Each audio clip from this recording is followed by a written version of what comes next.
Brew Strong is brought to you by Blickman Engineering, home of the Riptide. Visit them online at blickmanengineering.com.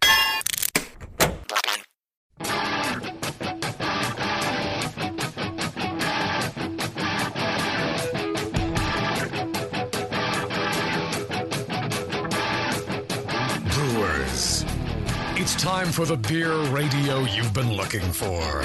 This is the show that dispels myths, tackles the toughest topics, and makes no apologies for geeking out on beer. Hosted by two guys that drink before they think, Jamil Zainasheff and John Palmer. This is Brew Strong.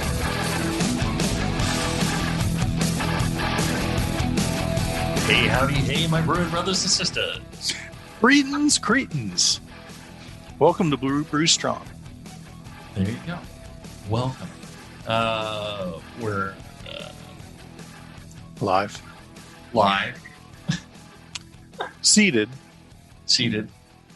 I've got a beer, which is going to help me because I don't know. I didn't get much sleep last night, so I'm just like lagging in my mental acuity is a little behind the curve here. A little slow. Don't worry, Jamil. I can't tell the difference. Exactly. Seems same as always. Same. You know who else who isn't slow is our good friend John Blue. Right. Mr. Speedy himself. Yes. I've heard he's quick. I'm not sure at what, but I've heard he's quick. For me, I think he is a quick wit. Yes. He's a witty individual, and he's also very quick and ingenious in making new brewing gear. So if you are into brewing, I guess there's some people who actually listen to this that aren't into brewing and hear that many spouses and children are subjected to this show. Why? I don't know. Maybe it's a torture thing. But if you're into brewing, check out blickmanengineering.com. Check out our good friends at Blickman Engineering. They make great brew gear to innovate your brew day. Whether you be a professional brewer at 5 gallon or 5 barrel system, 5 barrel, 10 barrel, or you're just starting out in home brewing and you need a good 5 gallon pot kettle. Everything from the anvil to the Blickman and everything in between. They got quality gear, good people. He's been paying for the show since it started. I highly suggest, if you don't mind and you enjoy the show, send an email to our good friend John Blickman. You can send it to feedback@blickmanengineering.com. He set that email up just so he could get feedback from this show. Tell him how much you love it, or we suck. That's fine. Just as long as he knows people are listening, it would be appreciated. Today on the show, we have Nick Galton-Fenzi, who is a world traveling brewing consultant, been to many different breweries in many different lands, and is a friend of mine. And I wanted to bring him on because I think he's got an interesting story that, to me, is put one foot in front of the other. And if you're whatever you love doing, if you do that, it'll lead you places, and you'll have a very interesting life and career because of it. So Nick, first off, right now you're in southern Wales. Just down in southern UK at the moment. So I'm in a place called Rochford, just outside of Brighton. And yes, currently working in South Wales on a new project up there for a group called Wye Valley Meadery. And they've just their first foray into brewing. So, to an American, it always fascinates me. You're in South Wales, but so you're Australian, so New South Wales in Australia is from, how does that relate to Southern Wales? They thought that was like Southern Wales? I believe that's how it sort of came about, and the topography very very similar, but it's interesting to see what old South Wales looks like. I have travelled fairly extensively through New South Wales, and so now I've visited Old South Wales as well. And it's a lovely, lovely part of the country. The history up there, the beer and the people are wonderful. Very, very good. It's a great place to live. The Welsh people are just fantastic, and again, as a simple American, I'm just stunned at a place called York, and there's New York, and I'm just wow, yeah. And there's also a York in Western Australia as well. So there's they've been named all over the place from the original, where a lot of those settlements came from. So they got named very, very similarly. And I'm a big fan of those areas. So that's a lot of fun. Anyways, you're born and raised in Australia, and West Australia, that is, or West Australia, yeah. WA. WA, that's it. It's I was actually born in Papua New Guinea. And then we headed to Australia after that. I've lived in Australia for most of my life until for the last 4 years. The last 4 years have been a very intense traveling, but a lot has been through Australia. It's a wonderful place. I'm sure both of you have visited that area, and specifically probably the southwest region where most of our breweries actually come from. So we have, I think it's just shy of about 80 breweries in Western Australia now. So it's a very big brewing scene there. A lot of very talented brewers and a lot of innovation. I can't wait to host you both when we can all head back to Australia, including myself. So, and we'll be able to do a bit of exploration in that area. That'd be nice. Yeah.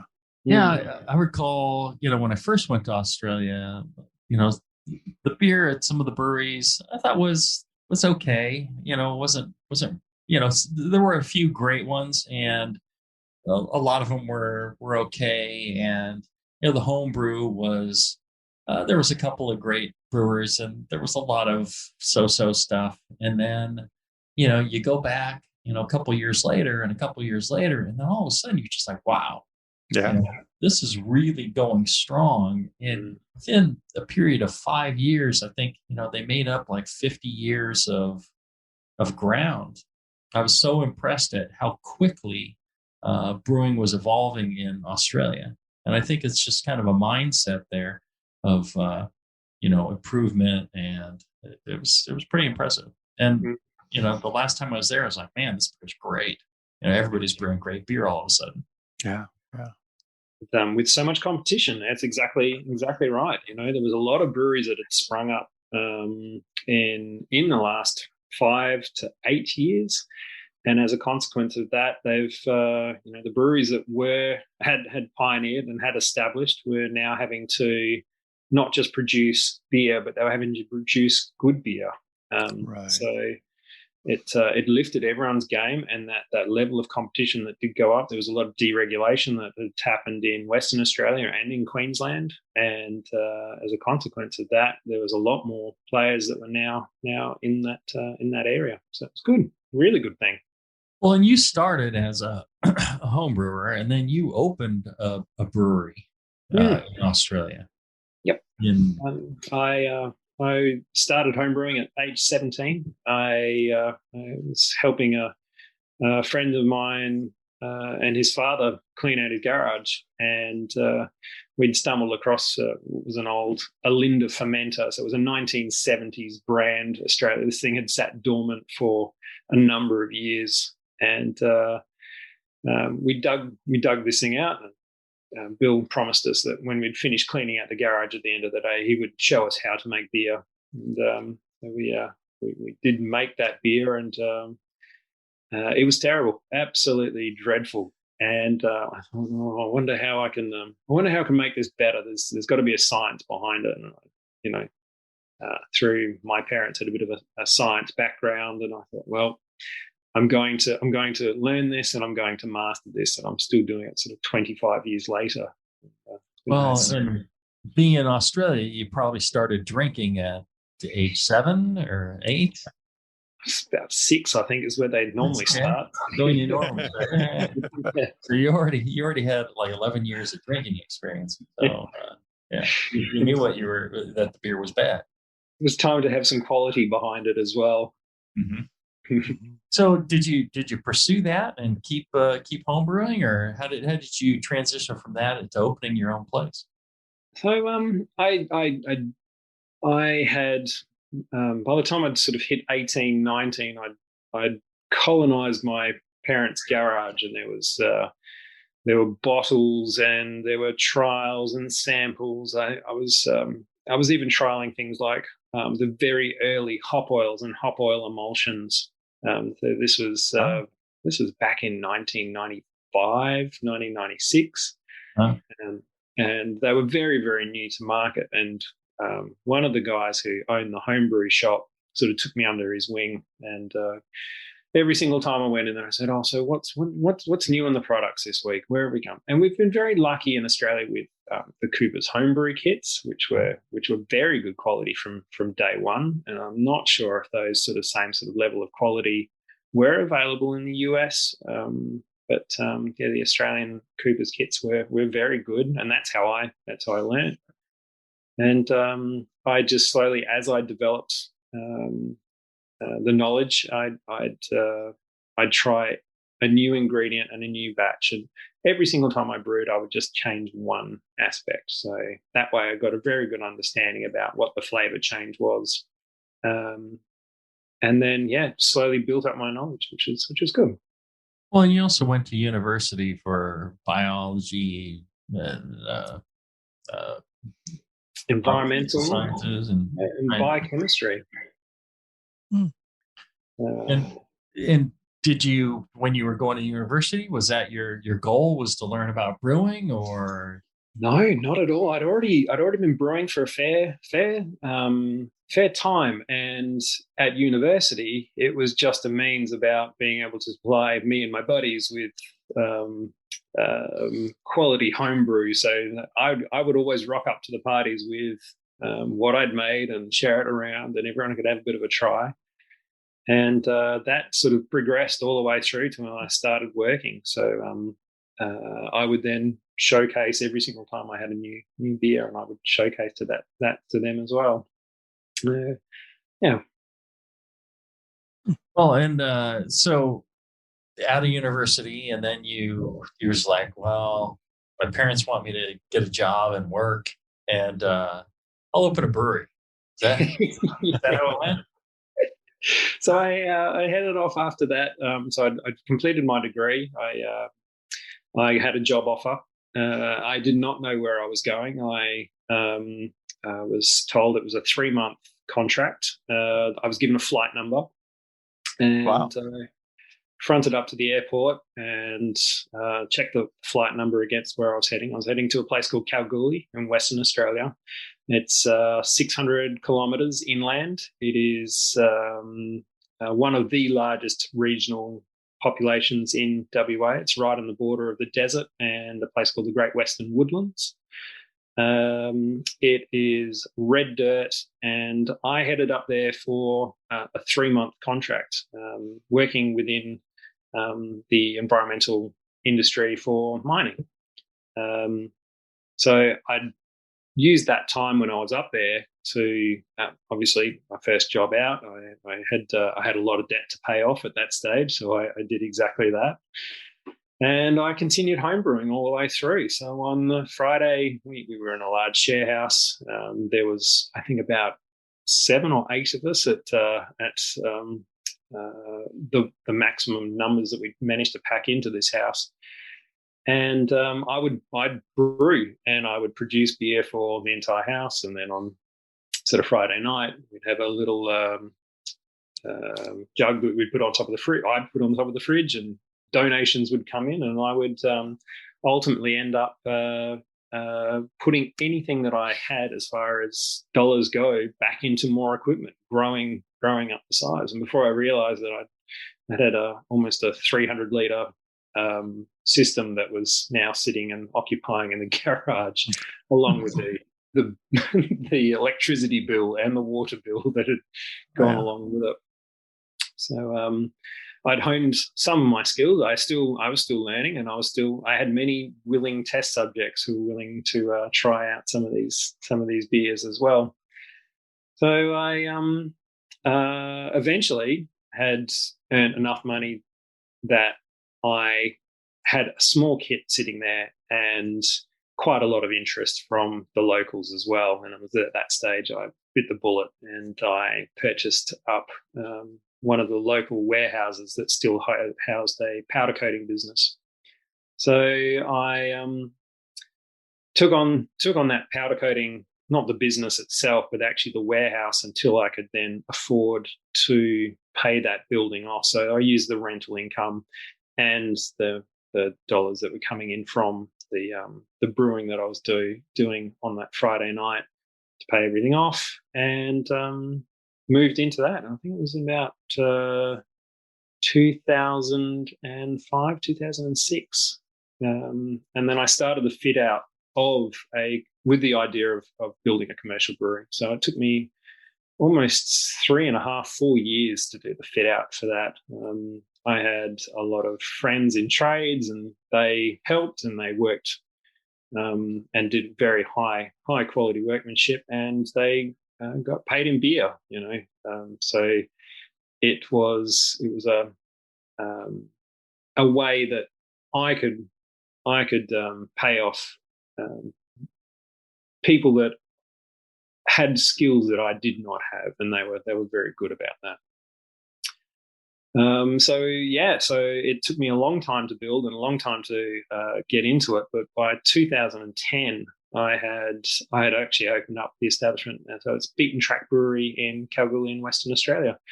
And at that stage, it was one of the only regional breweries in WA. I think it was the most remote brewery in Western Australia at that stage. It was like 500 feet from this open pit mine, that gold mine, right? That's correct, yeah. So we have something in Kalgoorlie called the Super Pit. It is the second largest gold mine in Australia. The size of that pit is about 2 kilometres long by about half a kilometre wide and about half a kilometre deep. Can be seen from space. And the opening to that area was just 500 metres from my front door. So we used to get quite a lot of tourists who came through the area. They'd go and visit the Super Pit, and then they would come through and visit the brewery afterwards. And look at a giant hole in the ground and then go, I'm thirsty. Let's go have a beer. Yeah, seems like a perfect location. Were there any other traditions associated being that close to the pit, like last call tours or pissing contests? Much and fall in the pit? There was probably one of the most famous hotels, which might I add, I believe it is actually up for sale in Boulder. So there's Twin Town, so it's known actually as Kalgoorlie Boulder, and the pub down in the middle of Boulder actually has a mining shaft that comes up inside the pub itself. Legend has it that the miners would pop up in the middle of the bar and get a lunchtime beer before heading back down and continuing on the activities for the afternoon. But you can actually go into the bar, and over the top of this, it has a perspex cover, and you can actually see down a shaft all the way down to the bottom whilst you stand inside the pub. So it's pretty remarkable. Anyone who wants to check it out, it's called the Metropole Hotel in Boulder. Let's do this. Let's take a short break. And when we come back, we'll hear more of Nick's adventures right after this. Hey, it's Kaylee Cuoco for Priceline. Ready to go to your happy place for a happy price? Well, why didn't you say so? Just download the Priceline app right now and save up to 60% on hotels. So whether it's Cousin Kevin's Kazoo Concert in Kansas City, go Kevin, or Becky's Bachelorette Bash in Bermuda, you never have to miss a trip ever again. So download the Priceline app today. Your savings are waiting. Go to your happy place for a happy price. Go to your happy price, Priceline.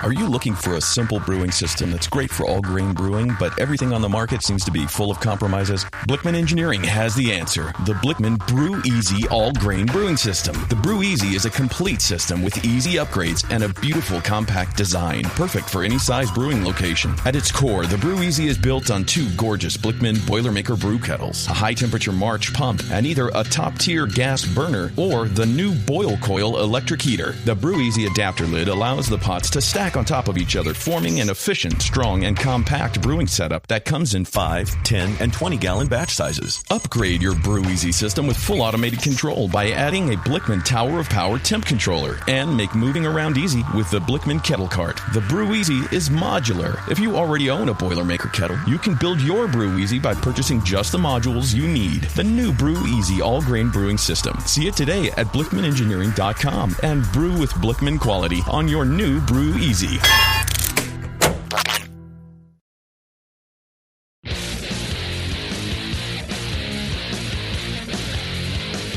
Back to the two guys that know how to turn beer into beer.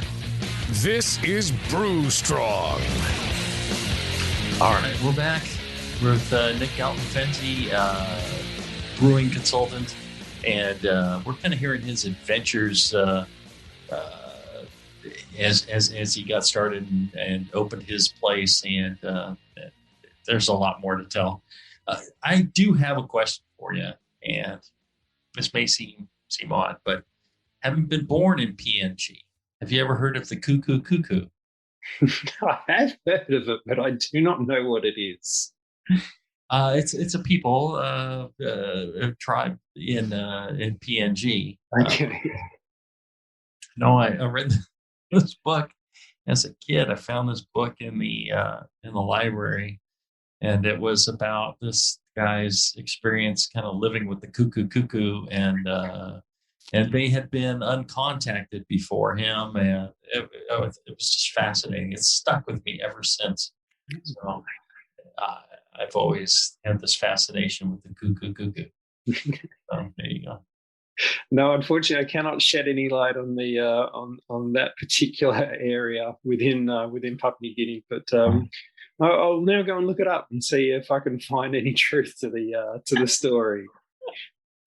It's true. There were pictures. This is a fact. So, opening your Beaten Track Brewery, what would you say was the things you did right? What were the things that you made mistakes on? What if somebody else is opening a brewery and going through? Say it took you years to open that brewery. It seems like you did that right. You probably were able to with not a whole lot of money and with calling on friends, you were able to build something that sounded pretty special. I'm kind of like a blunt instrument when it comes to that. I will persevere even in the sort of the face of not being able to persevere against it, and I will attempt to at least succeed on that idea. So I guess I pushed it through fairly bluntly, I guess is the best way. But I did learn a heck of a lot from that. I initially, like a lot of other brewers, went around to the outlets that I believed I could possibly sell through, and their response to everything was generally, yes, of course we can sell your beers. There aren't going to be any issues. As soon as you are ready to go, let us know and we will sell your products for you. The reality of which, once you do produce these products, is that you can front up to these places and they are under pouring rights arrangements, or they are under a tied house. I'm not sure if anyone's familiar with these, but the taps and the advertising materials and promotional gear are all owned by larger production breweries. Mm-hmm. And as a consequence, trying to get a single tap point in there is near on impossible. So the existing or the initial customers who said, of course we can stock your items, actually they didn't know their liabilities and their products either. So it suddenly turned out that what we thought we had a market for, I did not. So the focus then turned after that to being able to sell on site from the actual warehouse itself. That also proved problematic as well. We had a funny law back in, pretty much from about 1989 through to 2016 that stated if you were a brewery, you could not sell by the glass over the counter. If you're a winery, then you could. So there was a big discrepancy between the two different products. And it took me from 2010 through to 2016 to actually push the issue through Parliament to get brewers who produce beer under a producer's license to be able to sell by the pint over the counter. If you're a winery, wineries could sell by the glass under the same license, but because it was just a different product. So that was the turning point within the business after that, because there weren't a lot of places that I could wholesale out to, nor did I have the production to really meet some of their demands. I was just a very small little brewery. So that change in legislation, which was spearheaded by a lady called Wendy Duncan, and she was an absolute champion for small breweries in Western Australia. And what she did was she took my case through, and as a consequence, we've had something like about another 20 breweries that have opened in Western Australia since that had gone through in 2016. So it was a real great outcome. For myself, it was even better because I could now sell by the pint over the counter and actually be able to sell my products. So I guess I was quite naive as far as where I could sell and how I could sell. But in doing so, I've lost 5 years of effective trade out of that as well. I guess the next thing is looking at your ground conditions and looking at actually how much room you actually need for a production commercial brewery. I'm sure I'm sure you yourself, Jamil, have found out that you have run out of room very, very quickly, very, very suddenly in a lot of occasions. The amount of room you think you need. Your brewery will fill the space available always, and then you'll want more space, and it never ends. Yeah. But you have to just decide. I think there's a minimum that you have to have, and then once you're past that, you just have to accept the fact that you have that size, unless you're willing to buy another building or build something. It's just that's what you have. So here we have about 25,000 square feet. And it's never enough. It's always, but it's a tall building, so we try and fill upwards. That's it.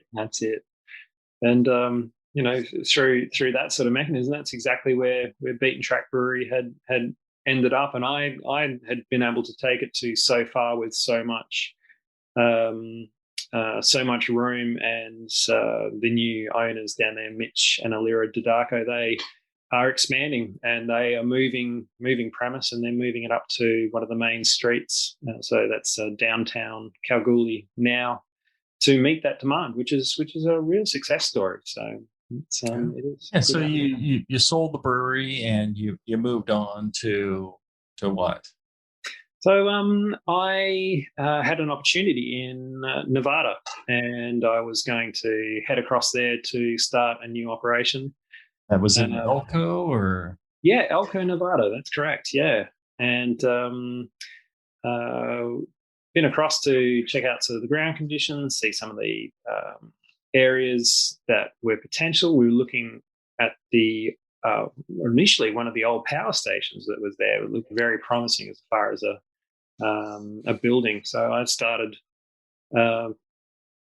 testing all this out, buying equipment, basically getting it all ready to go. Unfortunately, the whole business deal fell through at the 11th hour, and 10 days prior to flying out to start up in full time there, the whole system had all my ability to be able to do that had fallen away. I suddenly found myself bankrupt and homeless overnight due to a series of decisions that had happened against me through no fault of my own at all. and I suddenly, found myself moving back with my parents at that stage. So I had a couple of choices. I could either, accept defeat or see if I could pick up the pieces from all that and head across and salvage what I could and learn from that experience. And I did exactly that.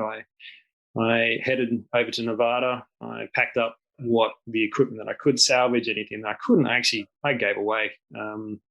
So there was a lot of 115 volt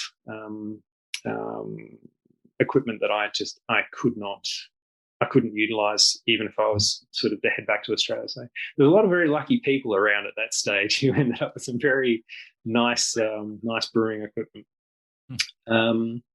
So I then was there. I didn't have a lot of money left behind me at that stage, and I decided that I would travel across to meet with actually both of you in World Beer Cup at that stage, I think it was. So that was 2018 in Nashville. Yeah.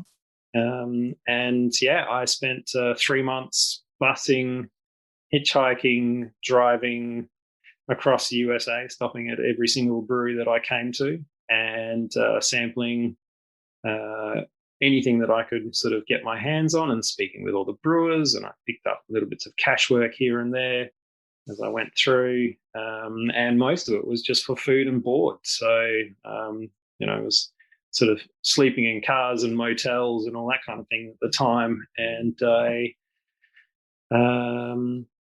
learnt a lot about brewing. And if I wasn't stopping at a brewery, I was stopping at one of the hiking trails and trailheads and going for a bit of a walk and learning a lot about the US and about its brewing scene and about the people. So I loved it. It was very good, but ultimately ended up at World Beer Cup to steward there with it was Chris Latham who sort of set me on that path. And for those who don't know who Chris Latham is, she's the events and competition coordinator with the American Brewers Association.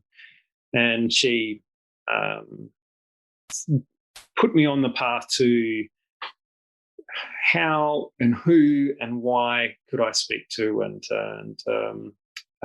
She was a little bit of a lifeline at that stage. So it was amazing. And she introduced me to a lot of her friends, and a lot of them invited me in. I would teach them everything that I knew about beer and beer tasting, and in turn they would, share food and give me some place to live. So it was awesome.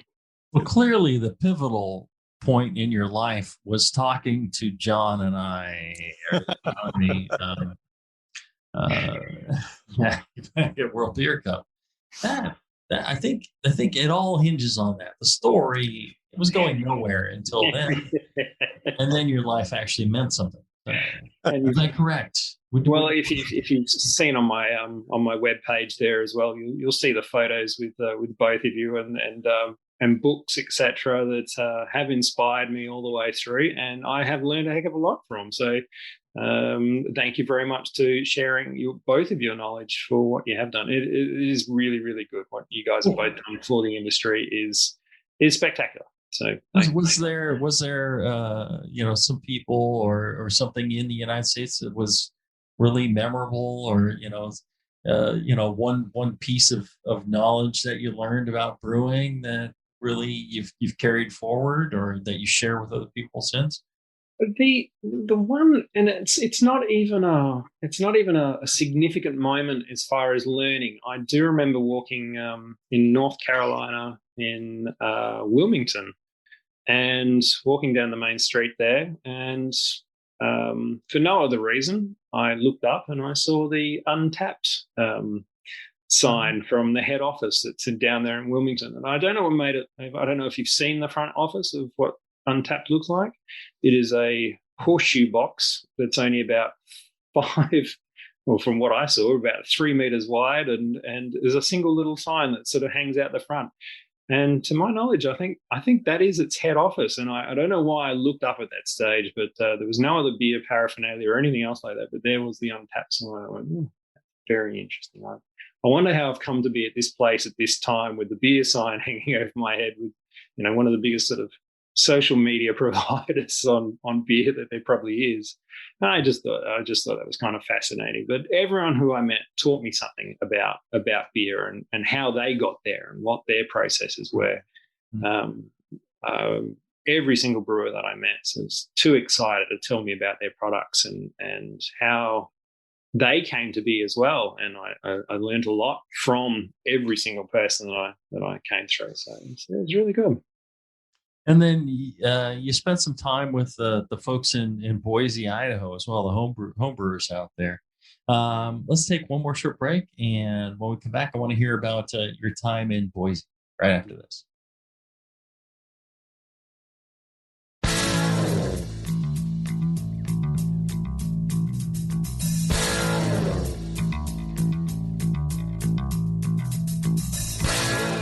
Learning to brew has never been so disgusting. This is Brew Strong.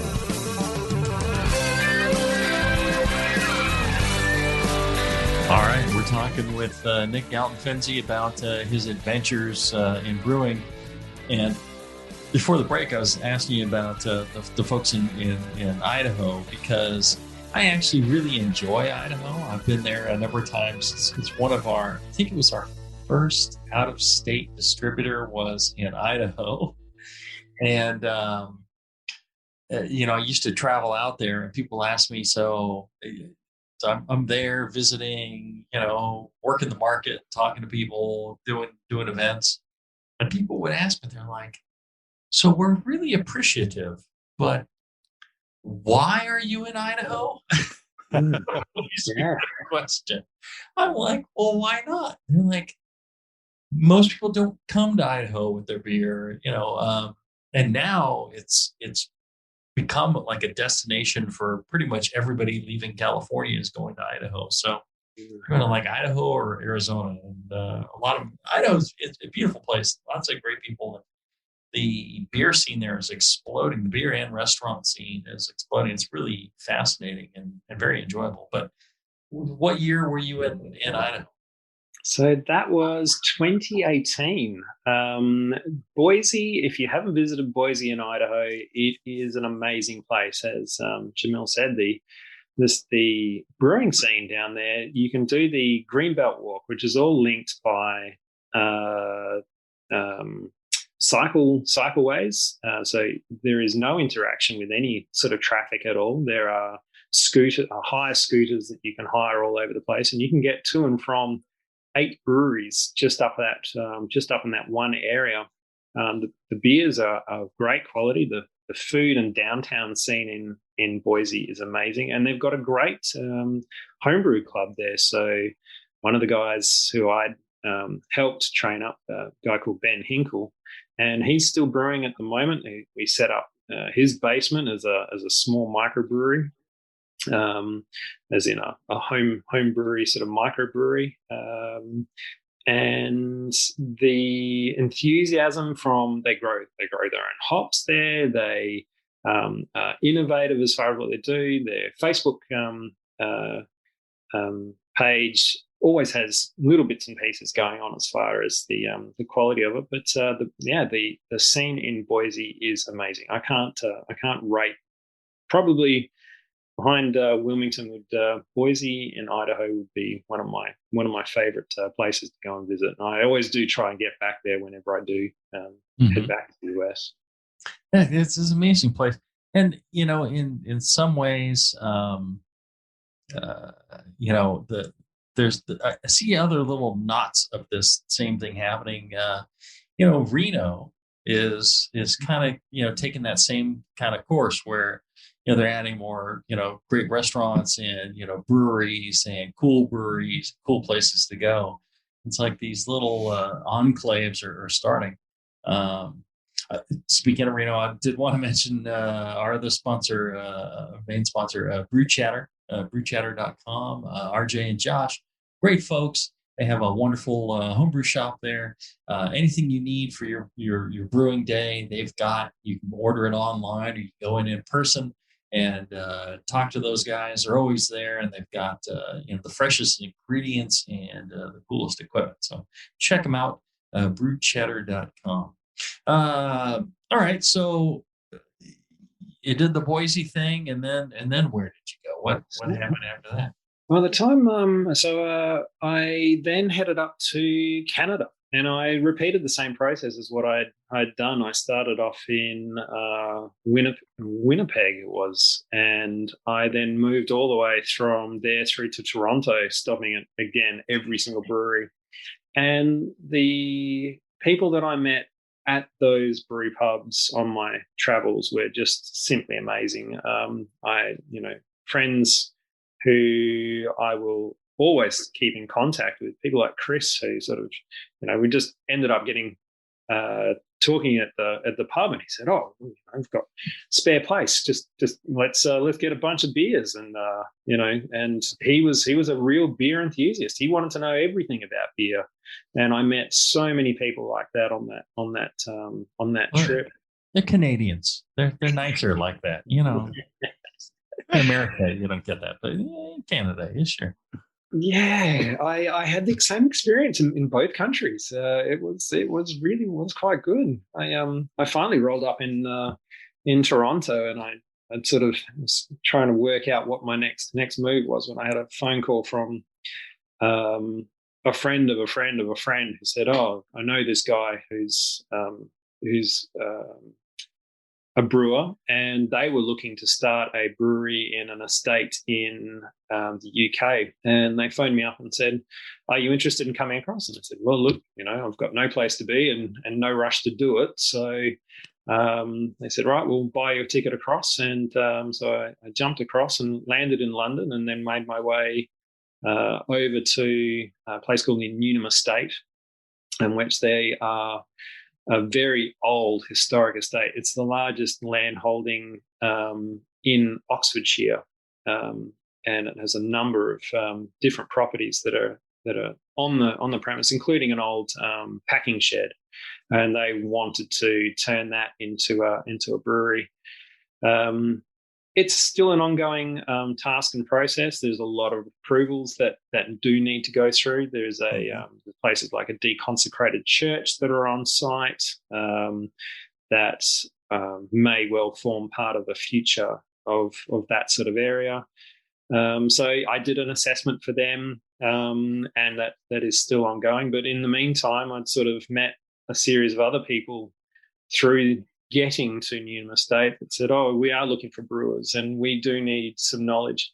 The UK microbrewing scene doesn't have a lot of keg sort of style beers. It has a lot of cask beer, as you're probably well aware, and cask makes up a majority of the focus in everywhere that is sort of outside of Bristol and London. Bristol and London are very progressive sort of areas, but if you move into some of the more traditional areas like Kent and Dorset, they are staunchly cask, traditional, real ales, camera, and it is an incredible scene. If you've never had the opportunity to try a fresh cask of real ale through a hand pump or directly out of a cask, it's a life-changing experience. And I just went, I have to know how to do this. I was working at a number of places, including Breakwater down in Dover, and they've got a great little tap room and tap house in Dover. So if you ever wanted to visit the White Cliffs down there, they are the only micro pub and microbrewery down there. And Tom, the head brewer down there, produces just an exceptional quality cask and keg beers. So I do urge anyone who is traveling through Dover to go check that out. I then picked up more work as I headed across over to Dorset and at Dorset Brewing Company. And Dorset Brewing Company was a very interesting place. They'd been established for the last 25 years. They'd taken on some of the assets of, if anyone's familiar with the Thomas Hardy's ale, and so that was from the Eldridge Pope brewery that shut down in 2002. And the Aldridge Pope Brewery had been established, here now we're testing me, 1870, I believe it was. So it's over 100 years old, the brewery, and it's right in the centre of Dorchester there. So there was all the older sort of casks that a guy called Giles Smith then picked up. I learned so much about cask ales, real ales from Giles and the crew that was there. I could also pass on a lot of my information because they were looking to modernise up some of their mechanisms, and I was doing a lot of the QA/QC recipe development and then redefining recipes. A lot of these recipes had been in existence for around 10 years and needed a little bit of a shake up as far as costings, looking at ways to be more efficient. And as you're both aware, in order to be you are a business. You're not just producing good beers. You have to turn $1 in order to be able to do that as well. Mm-hmm. And I was very thankful to that position that I got there. So where did I head up from there? So from there, I had an opportunity to head over to the West Indies. And I headed to the Carib Brewery in the West Indies, and started learning how to produce lagers and some of the downstream products from them. So they produce some of their brands like Carib, Skull, Stag, Guinness, Mackeson's, Royal Stout. And again, the guys there, the brewery was established there in 1960, so it is a very, very old brewery in its own right. And I did learn a lot from the guys there. So that's a lager brewery. Yeah. And they produce Guinness. That's correct. Yeah. They're the only licensees in that area. There are 4 production breweries. This is the story that we've heard. It's like Guinness sends out kind of like an extract that is added to a lager beer, and that is what Guinness is in those areas. What can you say on this subject? I guess it's kind of like the Colonel Sanders and the 11th herbs and spices. It's the 11th one that gave it away. There are definitely a lot of trade secrets that do happen with that, and unfortunately, I'm not at liberty to say, but they do a little bit of a care package. And there are things that are sent from things that are sent from Dublin and Ireland, and I believe it is just probably a mix of. Would it be correct to say that the Carib Brewery only produces lagers, uses lager yeast? Uses lager yeast. Yeah, they do only use lager yeast. Yeah, but it's the smushed up leprechaun and clover. That's the clincher to it. So if you're wondering what the 11th herb and spice was, we'll just say it could be one of those. Well, and you said they make the Royal Stout. Yeah, I've had that. Where did I have it last? I think I had it in Singapore or maybe Thailand or something. Royal Stout, maybe it was Singapore. It was delicious. I thought it was actually one of the better ones. I'm not sure if it's the same Royal Stout, but it was a Royal Stout in can. One of their original brands. So it was one of their brands that was actually established in 1960. It's a milk stout, 6%, so it's strong. Mm-hmm. And if you had it in a can, may have been brewed under license somewhere else from the island themselves. It's produced in a 275ml returnable glass package. And that's one of the great things about the island is that all the glass is returnable, reusable. The size of the cleaning and washing facilities there is just simply enormous, and it's roughly about the size of your whole brewery as far as just their glass and glass packaging. So they export from there to the US, the UK, and to northern Brazil as well. So it's quite an exercise in logistics. I've seen the Carib beer, but I haven't seen. I don't think I can get the Royal Stout here in the US. No. So you've got Royal may be produced in Florida by one of their sister breweries. Oh, there you go. There you go. So you got out there, and what is it? You learned something about lager brewing there, but what did you do for them? What was your purpose there?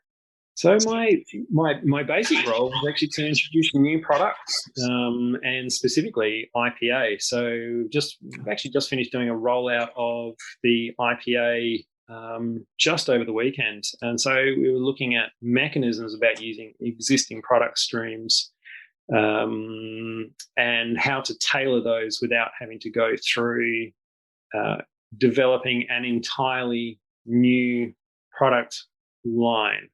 So with the Caribbean, and specifically for St. Kitts and Nevis, 70% of the island's GDP is actually generated by tourism, which is significant. The population isn't huge. We've only got about 35,000 people who live there permanently. Up to 15,000 people a week visit the island in a normal week of trade. So it's a very important part of their economy. With the lack of the tourist boats coming through, and with the difficulties of the returning students who are coming back to the area, St. Kitts also has one of the largest veterinary training schools in the world, and a lot of USA students come through to do their training there. Their selection is 5 different kinds of lagers, so a lot of the students sort of tend to query, can we get an IPA here? And there were a few smaller outlets that were being able to import from the US, but unfortunately with the trading conditions with COVID, the students went there, the businesses unfortunately shut down, and there wasn't a lot of work that could be done towards it. We still managed to develop the products. However, everything's sort of gone on to hiatus until 2022, until we can actually get the markets reestablished. So that ended on the first time. So that was the last tour that I did there, and that was back on 2019. Start of 2020. So I flew pretty much just back as the borders all shut in St. Kitts. I flew back into the UK, made a number of frantic phone calls to people saying, I need work and I need somewhere to live. I guess the one thing I haven't sort of provided is over the last 4 years, I've been traveling around with a 10-kilo backpack, and that is pretty much all that I have to my name. So I've been living out of a 10-kilo backpack for 4 years now. I flew back in and I contacted Dorset Brewing, and they said, well, everything is all shut down, but we need someone to maintain yeast and online sales and bottling and production. So I slept on the floor of the brewery for 5 months whilst I took care of all their day-to-day operations. This is the kind of employee I need. Somebody who will just sleep on the floor of the brewery and make everything happen. If you want to come out and hang out, Boise is not very far from where we're at. It's a short flight, a longer drive, but you could come and hang here. I've got plenty of floor space for you to lay down. I could offer you sacks of grain to sleep on. I'm just saying. That would be a luxury. Well, if you'll spring for a blanket, Jamil, I think he might be interested. Yeah, I'll get you 2 blankets. I'll hold you to that, Jamil. It's California. It's not that cold. No, exactly right. But it was again a really good experience. Maintaining the brewery, and in that sort of time, I mean, it's very much, as everyone sort of uses the term, unprecedented. So having to run a UK 20-barrel brew house, so we're talking 3,500 litres. Not sure what the US barrel equivalent is there, but having to run that, as a sole person for a 5-month stretch was a good challenge. And the yeast that we use at that brewery is a 1970 strain Bass yeast. And it is a house yeast, and it requires a lot of care and attention. It requires brewing every, normally four times a week, but due to production requirements, we're only really brewing about once every 10 days to 14 days. So having to come up with some clever mechanisms of how to feed this yeast and how to maintain something that was so old and so historic. And it is a very unique yeast. It's an 83% attenuating yeast. It gives incredibly neutral profiles at 18 degrees. It develops quite a lot of ester formation at 22 degrees, and it's so highly flocculent. Keeping it in suspension can be a little bit challenging sometimes, but it's such a unique thing. And we're up to generation almost 300 of that particular yeast, and it's a 20% wild yeast, 80% original strain, and I've never tasted anything quite like it. Now, what kind of fermenters are you using there? So we are on three 30-barrel uni tanks. We're on two 12-barrel open fermenters and one bright tank. And the open ones I try not to use as much, but they're definitely an overflow if they're actually required. But we do produce real ale and cask ale from there. So a single run would yield somewhere between about 80 and 90 casks of beer, which is, with all the pubs now, I mean, we just hit the first anniversary of lockdown in the UK here just yesterday. So it's pretty much been about 12 months of continuous rolling trade shuts, which has been decimating for the industry. No pubs are open. Anyone who doesn't have a tap room is suffering quite severely. The pubs are due to open on the 14th of next month. So anyone who does have an outdoor beer garden, and everyone is eagerly gearing up to provide pubs. So I'm sure there'll be a nationwide celebration as soon as that's happened. The sound of beer glasses being drained. I've heard that the uni tanks, the cylindrical uni tanks, will cause the yeast to flocculate more. Some of these strains that were normally would, top crop easily. They, I think in particular, I heard this related to Fuller's when they shifted tanks, when they brought in this equipment. I guess we're told they brought in this equipment to originally do lagers, and then they ended up not doing the lagers, but switched their other beers over to it. And they found that the yeast started to, drop to the bottom because of that. Have you seen something similar to that? I've seen a lot of top crop beers there. I've seen U-tinkers. You usually don't see the two mixed. No, exactly right. I was genuinely surprised by when you're doing sort of finings tests and flocculation tests on this, how they behave so differently in the different barrels. We've got, as I said, the two much smaller but open fermenters behave very, very differently and produce a vastly different beer to that of the uni tanks. The pressure settling and even just the pressure at the bottom of those cones in suppressing the esters is remarkable. And we've done a number of trials there, splitting that into smaller fermenters, and we get a completely different beer from each different vessel we put into. But same wort and same yeast, and the size of the vessels really does have an effect on it. I remember when I started homebrewing, one of the things I was curious about was, they started coming out with these tiny little conical fermenters, glass carboys, plastic buckets, and then people were also fermenting in corny kegs, tall and skinny.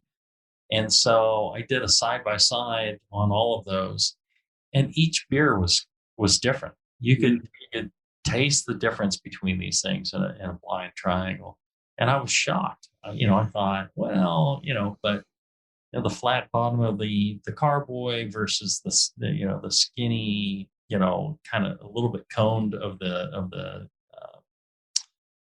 corny kegs, and then the conical fermenter. And people still don't believe me, but I preferred the beer out of the carboys, the glass carboys. I always thought that was best, at least flavor-wise to me.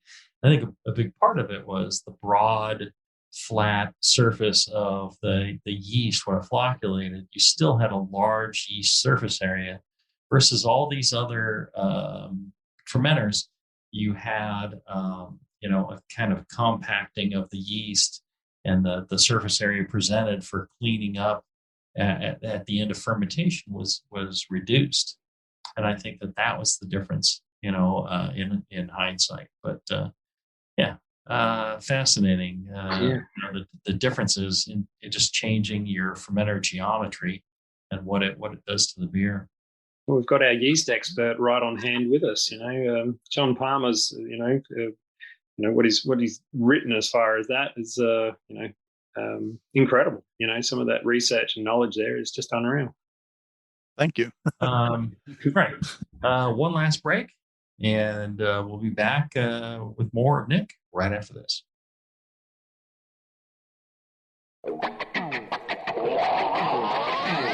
Back to the beer guys that make other beer guys look like wine guys. Brew strong. All right, we're back. Nick, I got another question for you. Of all the beers that you have brewed commercially, or breweries that you've worked with commercially, does any one of them, stand out to you, or any particular beer really stand out to you as one of your, or maybe you got a couple of, real favorites that you think are world class? Yeah, absolutely. Look, from the stuff that I've made, I spent my first probably 6 to 8 months redeveloping a lot of the Dorset Brewing Company's portfolio, and in changing some of those up and getting the balance and the salt ratios and the malt profiles correct, it's been some of the best beer that I've ever had in my life. I haven't tasted anything quite like it, and as soon as I go away and do not have access to it, I miss it. I miss the taste, I miss the flavor, I miss that level of complexity from such a simple malt bill, and from such a 1 or 2 hop sort of. But as I said, what is the key to that particular brewery is it's house strain yeast. It is. It's just something I've never experienced before. Every single brewery that I've worked at, I have learned, and I've been taught something, by the brewers that have been there. They've always said, "Oh no, we do it this." Oh, science doesn't normally say that you would do that, so explain out why you would do it. And there's as we know with beer, you've sort of got 90% maybe science, 2% luck, and then the 8% witchcraft that sort of goes on with that. And sometimes it's the witchcraft that gives the that little edge over. As far as commercial that I haven't brewed, I would say the pre when they used to do the bottle conditioning of the Hogarden Grand Cru, when it had the forbidden fruit yeast that was associated with that, and re-fermented in the bottle, was probably one of my favorite all-time beers until it changed. So I have been on a quest ever since to recreate that Grand Cru using those yeasts, and I'm not even sure you can still get hold of forbidden fruit as far as a strain goes, but it's banked. I think you can get it. I fully expected you to mention Heretic, but that's okay. That's okay. I thought that's where we're going, but apparently not. One of my favorites is Harvey's, their best bitter, because it's that same thing. I guess they have 9 or 11 organisms in their culture at this point, and it develops this thing, and there's a lot to be said for, well, the brewer, thought it tasted good, and the customers thought it tasted good. And so it just went that way. And then they made a choice of, well, this tastes better. And, the culture just kind of, they started putting some natural selection, a little bit of pressure on, we want it to taste this way. Mm-hmm. And over time, it just became, this great beer. I really, would love to, here where, like, the moment the yeast starts to drift away from what we started with, it's like, out with that, something, get a new pitch, start over. And, at the first inkling, we do that. I would love to just run a pitch of yeast and, do whatever we do with it, and just kind of make selections based off of taste and see where it goes. But that's just not something that, a U.S. brewery tends to do. No, and it's a risky process, because if any of you, well, as I said, we've, some of these yeasts have been harvested over 300 times before before we've even sort of looked at doing a reprop or looking at anything like that. But that is what makes the beer, the organisms, the yeast themselves, as I said, it's 20% wild yeast component, have adapted perfectly to those conditions over that 25-year period. And they are so at home as far as their fermentations and the profiles and how they've been treated, that they suddenly behave very reliably as far as their taste and flavors, which is completely counterintuitive to what you'd think with a yeast. And it's, we've all done, we've sort of go to about 6 or 7 pitches, and then we then have to blend, the first pitch of a new prop with 7, so we can blend out some of those weird flavors that go on with the first lot. And then, but I haven't experienced anything quite like that one. It's been really good. One of the things I think people don't appreciate about the UK brewing scene, people are like, oh, Belgium, and all the flavors and all this. In the UK, there's that exists too. There is history, and there is these cultures that have been developed in this way of brewing that is unique. And I don't think it's appreciated as much, because the beer is so delicate that it does not travel well. It has to be live and fresh and, real, for want of a better word, to really appreciate what's going on. And exactly. You can't bottle that up and ship it like you can, some of these Belgian beers, German beers, whatever. And, and so I think it's in great danger of being lost, because nobody can appreciate it unless you travel there. Yeah, completely. I mean, you look at some of those, I've been very fortunate enough to see all the behind the scenes and be not hugely involved in, but like places like Hall and Woodhouse. I mean, Hall and Woodhouse started in 1777, It's an exceptionally old So brewery. a newer brewery, on UK terms. Yeah. That's right. It's the new kid on the block. That's it. Yeah. It's 1777 Shepherd Neame. It does Spitfire and you spent time there as well. Yeah. I not as far as production goes, but as far as being able to speak with the engineers and the brewers and experience all of their products. I have one of my friends who is involved on their board side of things, and I've been very fortunate to see a lot of their behind the scenes sort of processes there as well. The Spitfire is an incredible beer, and again, the history behind it, and the age of these breweries.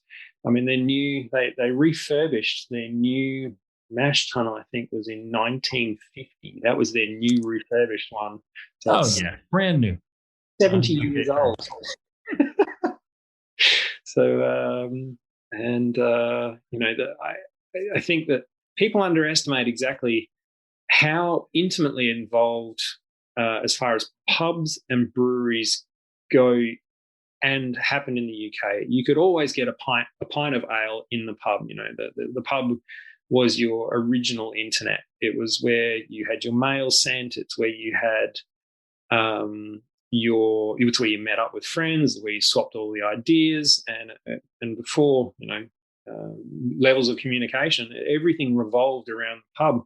It was such an important cornerstone, and you can't go into a single village in anywhere in the UK without going down a road called Brewer's Mews or Brewer's Road or Malting's Street. You always had a Malting's house just about in every single village. So it was the cornerstone of British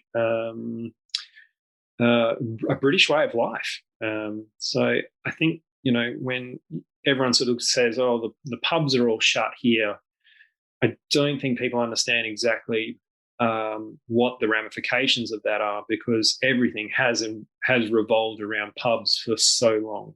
The big brewers own pubs, and some of the big brewers own 300 pubs, and they supply the pubs. There's so many independents, which are they're the carriers of all the smaller brewers. But yeah, it's big.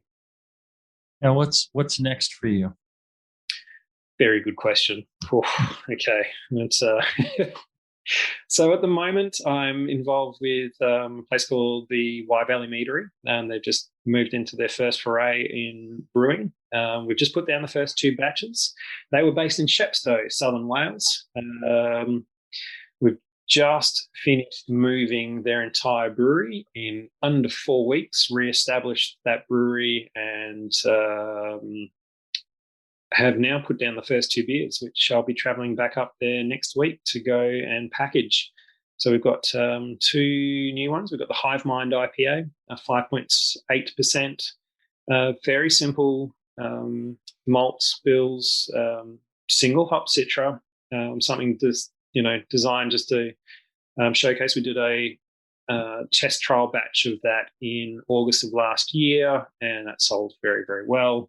And so we're doing a second run of that one. And then secondly, the Big Smoke, which is a 7% smoked porter. We're using all Warminster malts in that one. So from Warminster, a very old heritage malt house here in the UK. I don't know if you've both had a chance to use Warminster malts at all. No. Yeah. So it's a smaller malting house, but great quality, and I've had limited use of their malts so far, but what I've seen, it's been really, really good. So they're mead producers. They also produce a range of modern meads. So we're looking at ways of streamlining their processes, reducing their fermentation times. They do a traditional mead, which is a 14%, and we're looking. They're previous production on that was around 6 months, and looking to reduce that down to 1 to 2 months for production by essentially applying the same sort of techniques for brewing as we do for mead production. So got the two guys there, two brothers, Matt and Kit Newell, and Matt runs all his own hives, so they have all their own bees, all their own hives. They harvest all their own honey for use in the meadery itself, and so I'm being taught a lot about mead production there as well, which is very, very exciting. So we go out and don all the beekeeping suits, and we're just in the start of the season at the moment, and hopefully we're just using last year's honey. So all the beers that we produce all have a honey component into them. So we are using all their own honey for the production. And very excited by this process. So the tap room is either occur at their warehouse and production facility itself. And the second place we're looking at doing is in a place called Caldecott Castle. Caldecott Castle, built in, I think it was 1067. So again, a very new, modern building facility. Yeah.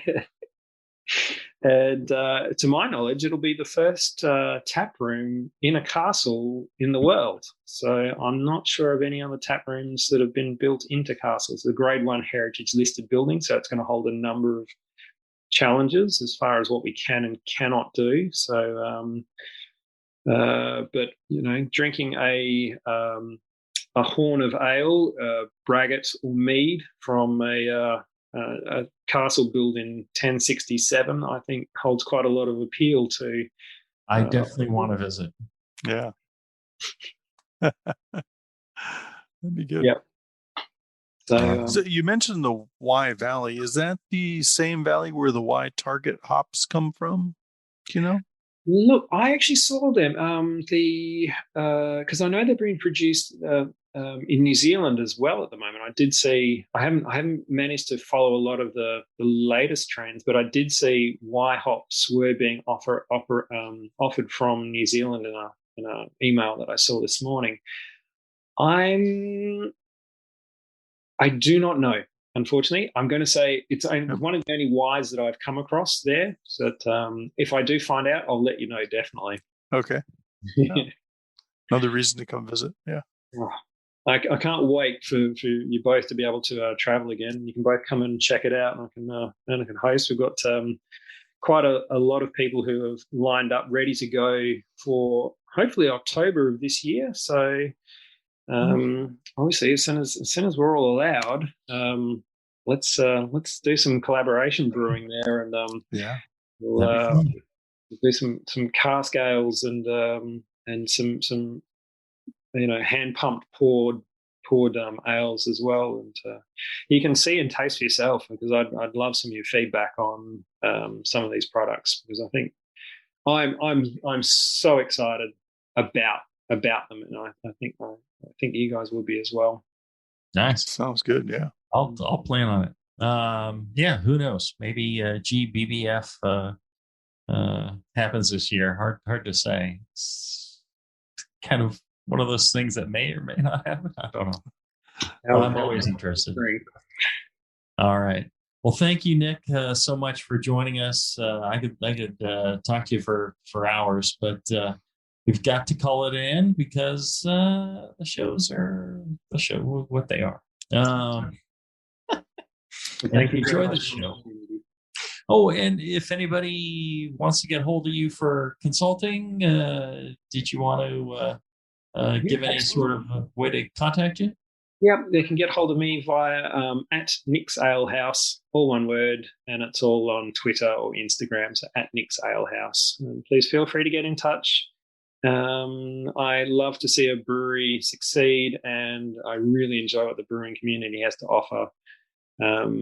If you've got queries, comments, if you've got anything that you think I could help you with, please let me know, because I'd love to learn as well. And thanks very much to the whole brewing community who got me here and have taught me everything that I know, including you both. So loved your books. I love the enthusiasm that you both put into the industry, and the time and effort that you both have allowed all of us to reap the benefits of your knowledge. Thank you. That's very, very kind of you. All right, that's our show for today. Thanks for listening, and keep on brewing. Brew strong, everybody. Brew strong.